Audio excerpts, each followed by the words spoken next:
Back to our channel friends. मैं आप सबका अपने चैनल स्टॉक्स फॉर लाइफ पे बहुत स्वागत करता हूँ। दोस्त टीएफएल फैमिली टीएफएल में बस हो पता है कि शाम को हमारी एक वीडियो आती है स्टॉक फटाफट या फिर न्यूज़ फटाफट, जहाँ पे वीडियो एक चर्चा ने कौन स्टॉक में क्या न्यूज़ आ रही है और क्या बेस्ट बैंक लेवल इमर्ज हो रहा है। इतना फ्रेंड्स आपके लिए होमवर्क कर लाता हूँ। इस रिक्वेस्ट वीडियो के एंड तक बनने को आज के दिन बहुत बड़ी बड़ी अपडेट्स हैं। चैनल फर्स्ट टाइम होंगे सब्सक्राइब कर सकते हैं इस तरह क्वालिटी कंटेंट को सबसे पहले एक्सेस करने के लिए। Now without delaying any for time let's begin. इस बात की जाए बाजार की तो एकदम फ्लैट क्लोजिंग होते हुए देखने को मिल चुकी थी, लेकिन इसी बीच में गैस एफआईएस और डीएस क्या कर रहे हैं देखना बहुत ही इंपॉर्टेंट है। तो जी गैस मात्र 8 करोड़ के आसपास ही आज हमें थोड़ा सा ही बिकवाली करता हुआ एफआईएस दिखाएं। रही बात उसको डीएस की, तो ऑफकोर्स डीएस ने गैस आज के दिन थोड़ी सी अच्छी खासी मुनाफा वसूली ज़रूर की है। तो मार्केट में गैस वही एक रेंज बाउंड कंडीशन अभी के टाइम देखने को मिल रही है, बट इसी बीच में ग्लोबली गैस अभी के टाइम मार्केट में काफ़ी तेज़ी का माहौल ज़रूर है। मैं क्यों बोल रहा हूँ डीजीआई की बात की जाए, जी हाँ गैस अभी के टाइम 300 पॉइंट की अपसाइड हमें देखने को मिल रही है। तो पूरे रात भर का समय बाकी है। हो सकता है गैस कि जो 300 पॉइंट के आसपास आंकड़े आपको दिखाई पड़ रहे हैं स्वाहा भी हो सकता है, बट इसी बीच में गैस आपको समझ में आना चाहिए कि मार्केट अभी के टाइम में एक ट्रेमेंडस वोलेटाइल है। कहीं मार्केट अप होता है, कभी डाउन होता है, फिर से अप होता है, फिर से डाउन होता है। तो जब गैस मार्केट अप होता है कुछ ना कुछ पॉजिटिव न्यूज़ आती है, और जैसे गैस मार्केट गिरता है वैसे नेगेटिव न्यूज़ हमें देखने को मिलती है, जिससे गैस आपको बिल्कुल भी पैनिक करने की आवश्यकता नहीं। मार्केट को जहाँ जाना है रिलेटेड को आपने देखा गैस कि आरबीआई गवर्नर ने आज के दिन जो कमिटमेंट किया है, जो बयान दिया है, ये बहुत ही अच्छा खासा देखने को मिल रहा है। नहीं देखा गया इस वीडियो में तो ऑफकोर्स सबसे पहला वीडियो का मैंने उसको कवर किया, आप जाकर उसको जरूर चेक कर सकते हो। बात हमारे वायदा बाजार की, तो जी गैस 150 पॉइंट के आसपास उछाल हमें देखने को मिल रही है। तो जी गैस यहाँ पे लॉन्ग टर्म इन्वेस्टर्स को बिल्कुल भी घबराने की आवश्यकता नहीं है, लेकिन ये जो गैस एफएनओ ट्रेडर हैं उनके लिए बहुत घबराहट की बात है, बिकॉज उनकी पोजिशन बनाने के बाद दोस्तों पूरे रात भर में पूरे जो खेल है पलटता हुआ दिखाई ज़रूर पड़ता है। तभी के टाइम अगर आप देखें नेस्डैक में, फुटसी में, सब में गैस अच्छी खासी तेज़ी का माहौल है। सीएसई की बात की जाए, डैक्स की बात की जाए, 3% के आसपास उछाल देखने को मिल चुकी है। उसका इस तेज़ी के पीछे की कुछ ना कुछ वजह होती है, हेडलाइंस आपको देखने को मिलेंगे। तो वजह अभी के टाइम अगर आप देखें सॉलिड अगस्त का जॉब रिपोर्ट हमें देखने को मिल रहा है। तो जिंगस कभी नेगेटिविटी आती है कि फेड कमेंट्री ये है वो है तो मार्केट गिर जाता है। इससे गैस जब कोई अच्छी रिपोर्ट आती है तो मार्केट में तेज़ी का माहौल देखने को मिलता है। तो जिंगस 10 साल से मार्केट में हमने ये ऑब्जर्व किया है, देखा है कि मार्केट में गैस हमेशा कुछ ना कुछ नेगेटिव न्यूज़ होती है, और उसी नेगेटिव न्यूज़ में गैस जो अच्छे स्टॉक्स होते हैं, अच्छी कंपनी होती है, अर्निंग कदम होते हैं और रिकॉर्ड हाई पे हाई लगाते चले जाते हैं। तो इससे गैस बिल्कुल ही पैनिक ना करें। अगर आप लॉन्ग टर्म इन्वेस्टर हैं आराम से तसल्ली के संग बैठे रहें। बट ये अगर आप एक एफएनओ ट्रेडर हैं तो यहाँ पे गैस आपको टाइमली ये देखना पड़ेगा कि ग्लोबल क्यूज कैसा परफॉर्म कर रहे हैं। बात की जाए बजाज फाइनेंस की, तो एक्सिस सिक्योरिटीज़ की मानी जाए तो आने वाले फ्यूचर में गैस बजाज फाइनेंस का टारगेट प्राइस है 8250 के आसपास हो सकते हैं। तो गैस मैंने पूरा रिपोर्ट पढ़ा, रिपोर्ट में वही हमें देखने को मिल रहा है कि Q1 के नंबर्स एक्सेप्शनली ब्रिलियंट थे। और रही बात दोस्तों इन्वेस्टमेंट रैशनल की, तो आने वाले कुछ समय में गैस इनके एओएम में और भी राइज हो सकते हैं। तो गैस इससे उतरी होने की आवश्यकता नहीं है, लेकिन आपको पता है गैस कि कभी कभी जब इनके नंबर्स आते हैं क्वार्टरली बेसिस पे, उसके 10 दिन पहले 15 दिन पहले इनका गैस एक रिपोर्ट आता है जो ये बीएससी को और एनएससी को फाइलिंग करके बताते हैं। तो मेरी पूरी फोकस हुई गैस कि इस क्वार्टर में जो Q2 के नंबर्स आने वाले हैं बहुत दिल्ली अब दूर नहीं है, इस महीना ख़त्म होने के बाद ही बजाज फाइनेंस के नंबर्स आने वाले महीना में आएंगे। तो देखते हैं गैस कि इस क्वार्टर में इनके सेल्स कैसे हो रहे हैं, प्रॉफिटेबिलिटी में दम हो रहा है या फिर नहीं। बात की जाए बजाज फाइनेंस की, तो मैंने कमेंट देखा कि सर बहुत लोग बोल रहे हैं कि बजाज फाइनेंस आने वाले कल में और ग्रो नहीं हो सकता। मैक्स टू मैक्स यहाँ से 15,000 20 सर के आसपास जा सकता है, 12-15,000, उसके बाद इनकी कहानी ख़त्म होगी। तो ध्यान रखिए दोस्तों, अगर आप सोचें कि सिर्फ प्राइस से मार्केट चलता है, ऐसा कुछ होने वाला नहीं है। एप्पल का मार्केट कैप अगर आप जाकर ध्यान दें आपको समझ में आ जाएगा कि कितनी बड़ी कंपनी है, और गैस पूरा इंडिया का जीडीपी उतना नहीं जितना एप्पल का मार्केट कैप है। तो कंपनी अच्छी रहेगी, बैलेंस शीट में दम रहेगा, तो प्राइस कब चिंता ना करें। ऑल दो कंपनी की बात की जाए वही 7200 के आसपास दिखाई ज़रूर दे रहे हैं। तो उन्होंने ये भी कमेंट किया कि सर मैंने बजाज फाइनेंस को 7500 पे बेच दिया, वहाँ पे कहाँ पे एंट्री करना फिर सही होगा। तो जी अगर आप एक स्विंग ट्रेडर हैं तो ये आपकी मर्ज़ी वाली बात होगी कि आप कहाँ पे लाइक बेचे नहीं बेचे, लेकिन इसी बीच में अगर एंट्री करना बहुत ही मुश्किल वाली बात हो सकती है। बहुत लोग बोल रहे हैं मैं फिर से 6000 का वेट करना चाहता हूँ, तो गैस पूरी मर्ज़ी की मालिक आप ही हैं। अगर आपको वेट करना है तो वेट एंड वॉच करें, बट मेरे हिसाब से इसको आप टाइमिंग ना करें। ये सब कंपनी का ऐसी है कि टाइमिंग की हकदार नहीं है। और आपको पता है कि बीच में गैस इसमें कितनी नेगेटिविटी थी, मैंने कितने बेसिस पर गैस कवरेज दी थी और बताया भी था कि टाइमिंग ना करें। तो ऑफकोर्स मार्केट में सेंटीमेंट ठीक रहा और फिर से गैस निफ्टी 18,000 के आसपास जाता है। और एक बार गैस इनके Q2 के नंबर्स आने वाले कल में ठीक ठाक होते हैं, तो मेरा ऐसा मानना है कि बजाज फाइनेंस फिर से एक नया लाइफ टाइम हाई अचीव कर सकता है। बात एफएल इंडिया की, तो ऑफकोर्स गैस एफएल इंडिया में पिछले 2-3 दिन से थोड़ी सी कमजोरी का माहौल देखने को मिल रहा है। आपको पता है गैस कि एफएल इंडिया को लेके मैंने आपसे एक रिपोर्ट साझा किया था, जहाँ पे गैस बॉबा लेके जो इक्वेशन थी, अभी के टाइम में गैस प्रीमियम वैल्यूएशन पे मैक्सिमम जो स्टेक है उसको कट करेंगे, तो जिनका गैस ये पॉजिटिव बात भी है और नेगेटिव बात भी है। पॉजिटिव इन द सेंस कि कंपनी को अच्छा खासा मुनाफा होगा, बट नेगेटिव बात इधर पे ये है कि कंपनी अगर इस तरह का इक्वेशन कंपनी को बेचना शुरू करते हैं तो लॉन्ग टर्म में सब्सिडरी कंपनी बिल्डअप कैसे होगी। तो बहुत लोग काफ़ी नाराज़ भी है, बहुत लोग खुश भी है। तो ऑफकोर्स गैस उससे आप चिंता ना करें, एफएल के जो बिजनेस है काफ़ी हद तक प्रॉमिसिंग हमें देखने को मिल रहे हैं। बट अभी के टाइम में गैस एफएल इंडिया की बात की जाए तो स्ट्रॉन्ग मोमेंटम पे है, तो 1250 के आसपास आता है। तो गैस इनकी रैली में सो गए थे, उनको घुसने का मौका बन सकता है। आपके पास कंपनी है, तसल्ली के संग आराम से फॉर लॉन्ग टर्म आप बने रह सकते हैं। इस बात की जाए एसआरएफ की, मैंने कमेंट रिसीव किया कि सर मैंने इधर पे पोजिशनल ट्रेड के लिए एसआरएफ को लिया था, बट यस वीडियो देखने के बाद एसआरएफ को मैं होल्ड करूँगा। तो जी गैस ये आपकी मर्ज़ी की बात है, ऐसा नहीं कि फिर से ये होना चाहिए कि फिर से प्राइस ड्रॉप हो जाए।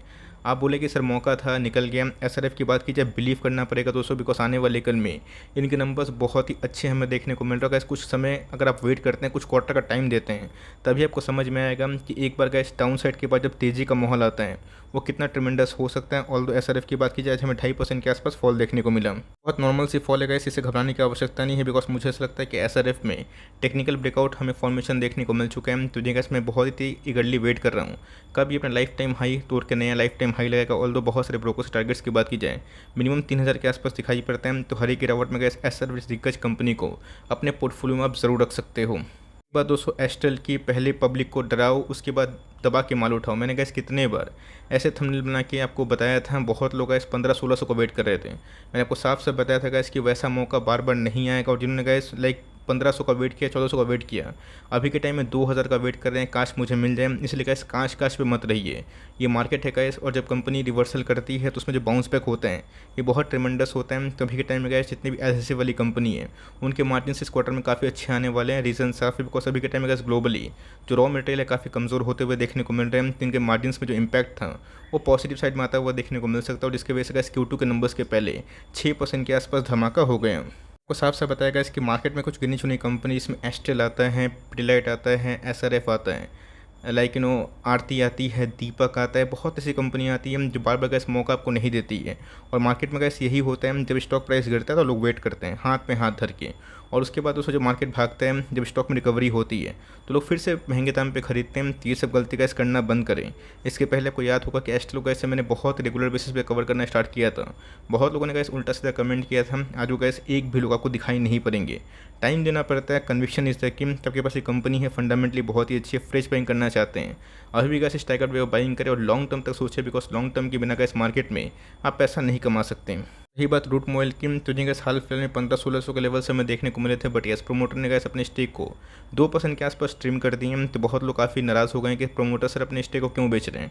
अभी गैस अधिकांश जो स्टेक है प्रोमोटर के पास ही हमें देखने को मिलते हैं। तो बहुत बड़ा कंसर्न का मैटर नहीं है, लेकिन यस जिस प्राइस पे गैस ये पूरा मामला हमें 2% के आसपास स्टेक ट्रिम होता हुआ देखने को मिला, वो प्राइस अपने आप महत्वपूर्ण हो जाता है। तो गैस एक स्ट्रॉन्ग कंपनी है, जीरो डेप वाली कंपनी है, लॉन्ग टर्म में गैस भविष्य इनके बहुत ही उज्ज्वल है। लेकिन यस रातों रात पैसे नहीं बनते, कंपनी को टाइम देने की आवश्यकता है। आपके पास ये कंपनी होल्ड करे, बीच में तो गैस कंपनी लुढ़क के 1050 के आसपास भी आया था, बहुत क्विक टाइम में गैस 1500 के आसपास भी गया था। अच्छी कंपनी है, होल्ड करे, प्रमोटर के गैस अभी भी पास अच्छे खासे स्टेक दिखाई ज़रूर देते हैं। बात IEX की, तो ऑफकोर्स गैस इसने बहुत लोगों को काफ़ी परेशान किया, बट अभी के टाइम गैस परेशानों को बेच देंगे तो लाइफ का बिगेस्ट मिस्टेक करेंगे। बहुत लोग एंट्री लेने का सोच रहे हैं, तो मेरे हिसाब से जो प्राइस है अभी एंट्री करने के लिए बहुत ही अनुकूल हो चुका है। ऐसे यहाँ से बहुत बड़ा डाउनसाइड की उम्मीद नहीं कर रहा हूँ। बीच में तो गैस बोनस की न्यूज़ आई थी, बोनस की न्यूज़ के चलते स्टॉक में एक्सेसिव रैली हमें देखने को मिली थी। हाल फिलहाल में कैसे पता है कि मोनोपोली को लेके बहुत जगह पे किंतु परंतु हो चुका था। रही बात सेंट्रल गवर्नमेंट ने गैस बहुत सारे स्टेट पे अच्छा खासा सैंक्शन भी लगा दिया था, जिसकी वजह से जब तक वो अपना बकाया पूरा नहीं चुकाते हैं वो ट्रेड नहीं कर सकते हैं, जिसकी वजह से गैस अभी के टाइम सेंटीमेंट खराब है। तो आपके पास ये कंपनी है तो लॉस में ना बेचें, बट येस फ्रेश इन्वेस्टमेंट अगर आप सोच रहे हैं इस कंपनी में लेने के लिए तो स्टैगर्ड वे में आप बाइंग कर सकते हैं। मार्जिन का इस कंपनी के बहुत ही सुपर डेट फ्री कंपनी है, तो एलोकेशन गैस 3 से 5% से ऊपर ऐसी कंपनी को आप ना दें।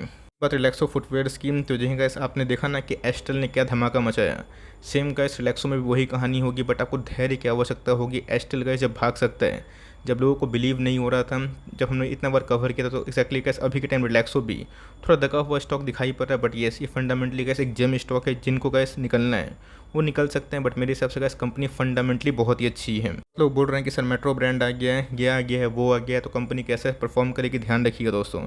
एस्टेल जो पाइप बनाती है तो सिर्फ एक कंपनी पाइप बनाती नहीं दोस्तों, आप जाकर देखिए प्रिंस पाइप पीछे पड़ी लगी पड़ी है रही, पर छोटी मोटी कंपनी में भी पाइपिंग पीवीसी का बिजनेस इन्हेंस होते हुए देखने को मिल रहे हैं। तो उससे आप डरने वाली आवश्यकता नहीं, कंपनी का फंडामेंटली अच्छी है, बहुत बड़ा वेल्थ क्रिएटर रहा भी है। तो कंपनी को टाइम दीजिए, बिकॉज ये इस लॉन्ग टर्म में एक अच्छा खासा वेल्दी स्टॉक आपको बना सकता है। आपके पास कंपनी का शेयर है तो एकदम आराम से तसल्ली के संग बैठ सकते हो।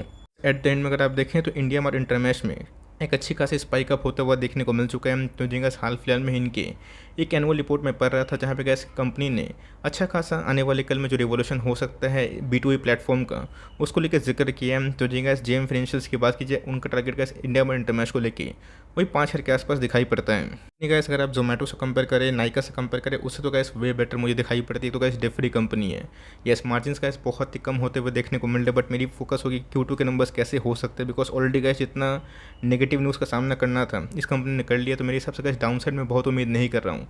बाउंस आता है तो बहुत लोगों को निकलने का मौका बन सकता है, बिकॉज बहुत लोगों के पास कन्विक्शन नहीं होती है, तो आप निकल सकते हैं। बट मेरे पास एक होल्डिंग है, तो मैं आने वाले कुछ क्वार्टर में गैस कंपनी को आराम से ट्रैक करके देखूंगा कि इनकी मैनेजमेंट आने वाले कल में कैसा कर सकते हैं। पर डिक्सन की तो सेम गैस कहानी इसमें भी हमें देखने को मिल रही है। बीच में तो गैस इतनी नेगेटिविटी थी, मुझे याद है गैस ब्रोकर्स का नाम मुझे याद नहीं आ रहा, बट यस बहुत सारे ब्रोकर्स ने गैस डिक्सन को सेल रेटिंग देके 2700 के आसपास टारगेट दिया था, और डिक्सन की बात की जाए फिर से गैस 4100 के आसपास जा चुका है। होता है गैस कन्विक्शन इस है कि बीच में गैस टेक्निकल ब्रेकडाउन होते हैं, टेक्निकल ब्रेकआउट भी होता है, बहुत जगह पे ब्रेकडाउन होता है, तो बहुत लोग काफ़ी नर्वस फील करते हैं, भाग जाते हैं। बट ध्यान रखिए दोस्तों, मैंने क्या बताया, थीम पे बिलीव करना बहुत ही इंपॉर्टेंट है। प्राइस में गैस 1 साल पैसे नहीं बने, 1.5 साल पैसे नहीं बने, ब्रेकआउट दे दिया तो सेम गैस कहानी वही हमें देखने को मिलती है। लोग क्या बोलते हैं उससे कैसे आप फोकस मत करिए, इन्फ्लुएंस मत हो जाइए। कम से कम कैसे इक्विटी मार्केट में 5 ईयर्स टाइम नहीं देंगे, और ये नहीं समझेंगे कि स्टॉक के पीछे बिजनेस होता है, बिजनेस के पीछे गवर्नमेंट का ही फोकस होता है। तो ये सब कैसे मेक इन इंडिया वाला थीम में इन सब कंपनियों को अगर आप निवेश किए हैं 5% के आसपास लोकेशन देके, घबराने की बात नहीं है, लॉन्ग टर्म तक आराम से होल्डिंग कंटिन्यू कर सकते हो। हिंदुस्तान फूड की तो मेरा ऐसा मानना है इसकी जल्दी ही कंपनी में ब्रेकआउट की संभावना हमें देखने को मिल सकती है, बिकॉज टेक्निकली इसमें काफ़ी स्ट्रेंथ दिखाई पड़ रही है। हाल फिलहाल में गैस इसमें स्टॉक स्प्लिट की न्यूज़ हमें देखने को मिली थी, जहाँ पे गैस स्टॉक 2500 का 2000 का स्टॉक अभी के टाइम में 450 के आसपास हो चुका है। नहीं मिलता तो स्टॉक काफ़ी महंगा होता है, बट कंपनी की बात की जाए फंडामेंटली बहुत ही अच्छी है। कॉन्ट्रैक्ट मैन्युफैक्चरिंग की गैस बहुत पुरानी कंपनी है, और कंपनी ने गैस पिछले कुछ समय से अच्छा खासा रिवॉर्ड भी दिया है। तो यहाँ पे गैस अगर ब्रेकआउट होता है 500 का लेवल गैस जिसने तोड़ेगा और सर्वाइव करेगा, तो आने वाले कल में गैस इसमें और भी तेज़ी का माहौल बन सकता है। आपके पास ये कंपनी होल्ड करे नहीं है तो स्टैगर्ड बैनर में थोड़ा थोड़ा बाइंग आप कर सकते हो। बस CDSL की तो हाल फिलहाल में गैस हमने न्यूज़ सुना था कि NSL की IPO आ सकती है, तो बहुत लोगों ने बोला कि सर NSL का IPO आएगा तो क्या होगा, इससे कुछ होने वाला नहीं है गैस। सिर्फ डीमार्ट ठीक से परफॉर्म कर रहा था, रिटेल की न्यूज़ से गैस रिलायंस रिटेल की न्यूज़ से काफ़ी गिरा था, बट उसके बाद फिर से ऑल टाइम हाई लगा दिया। तो कंपनी फंडामेंटली अच्छी हो, जितना गिरावट मिलेगा उतना धीरे धीरे आप इस कंपनी को उठा सकते हो। कंपनी में गैस लोग निवेश अभी के टाइम नहीं करते, बट ये आने वाले कल में आप देख लीजिएगा, जैसे कैसे लाइफ टाइम हाई लगाएगा वैसे वैसे लोगों की रुचि बनेगी। तो अगर आप लाल में निवेश करेंगे तो ही हरे का मज़ा मिलेगा। और आपने देखा कि पिछले कुछ समय से गैस पोर्टफोलियो 3 महीना पहले बहुत लाल था, अभी के टाइम में ब्लीडिंग से हरे में आ चुका है। बहुत लोग का पोर्टफोलियो तो काफ़ी ग्रीन में भी है, बिकॉज जिन्होंने गैस निवेश किया डिप में, बड़े बड़े डिप में, उनका अच्छा खासा पैसा बनता हुआ देखने को मिल रहा है। ये भी गैस एक सॉलिड कंपाउंडर मशीन है, आप इसमें आराम से कंटिन्यू कर सकते हो। हेवल्स इंडिया की पॉलीकैब और हेवल्स गैस एक ही चाल में अभी के टाइम चलता हुआ देखने को मिलता है। मेजर ब्रेकआउट नहीं हुआ, लेकिन यस हेवल्स की बात की जाए 1400 के आसपास दिखाई ज़रूर दे रहे हैं। मेरा ऐसा मानना है कि अभी के टाइम में हेवल्स से अच्छा बेट पॉलीकैब हो सकता है। हेवल्स की बात की जाए महा मल्टीबैगर स्टॉक है दोस्तों, कोई भी इसमें डाउट नहीं है। लेकिन यस जो प्राइस ट्रेंडिंग की बात की जाए 71 के पी पे ट्रेड कर रहे हैं, तो मेरे हिसाब से गैस हेवल्स से बेटर पी अभी के टाइम पॉलीकैब आपको ऑफर कर रहे हैं। वहाँ पे गैस ग्रोथ भी है और कंपनी की मैनेजमेंट भी बहुत ही सॉलिड है। तब कोर्स हेवल्स को कैसे अभी के टाइम छोड़ के मैं पॉलीकैब में जाना पसंद करूँगा। आपके पास एक कंपनी है, बेचने की गलती ना करे, बट यस अभी के टाइम गैस मेरे हिसाब से हेवल्स से बहुत ही अच्छा अपॉर्चुनिटी पॉलीकैब में दिखाई देता है। कंज्यूमर की बात की जाए, जब से गैस निफ्टी 50 का स्टॉक बना है वैसे वैसे इसमें बहुत बड़ी तेज़ी हमें विटनेस होते हुए देखने को नहीं मिली है। हाल फिलहाल में गैस बहुत लोगों ने काफ़ी बुलिश कमेंट्री दी थी, बट यस उसके बाद दोस्तों स्टॉक में ऐसा कोई बड़ा परफॉर्मेंस देखने को नहीं मिला है। देखिए दोस्तों, नाम के पहले क्या आता है, टाटा, और आपने टाटा का स्टॉक के पावर देख ही लिए दोस्तों। तो ये कंपनी फंडामेंटली बहुत ही अच्छी, ऑल दो मैं थोड़ा सा VBL इन सबको थोड़ा पसंद करता हूँ, बिकॉज उनमें एक मोनोपोली का टैग है। बट मेरा ऐसा मानना है कोई भी FMCG गैस ना बेचें। जिन्होंने गैस ITC को लेके बहुत मीम्स शेयर किए थे, मजाक उड़ाया था, आज गैस ITC उनका मजाक उड़ा रहा है। तो ये टाइम की बात है। तो एफएमसीजी एक अच्छी कंपनी है गाइस, और एफएमसीजी में ये सब एक लीडर कंपनी है। आपके पास मौका मिलेगा 800 के आसपास निवेश करने का, तो फॉर लॉन्ग टर्म निवेश करके छोड़ दीजिए, बिकॉज ये सब कंपनी का जो भविष्य है मुझे लॉन्ग टाइम बहुत ही उज्जवल दिखाई ज़रूर देता है। टाइमिंग छोटी सी अपडेट थी, आई होप मेरे एफर्ट आपके लिए हेल्पफुल था। वीडियो सही लगी तो लाइक ज़रूर करिए, को चैनल फर्स्ट टाइम होंगे सब्सक्राइब करके बेल आइकन को प्रेस करना भी ना भूलिएगा, वरना कोई नोटिफिकेशन आप तक नहीं पहुंचेगी। तो गाइस मिलते हैं जल्दी ही, तब तक के लिए bye. Thanks for listening friends, God bless you all.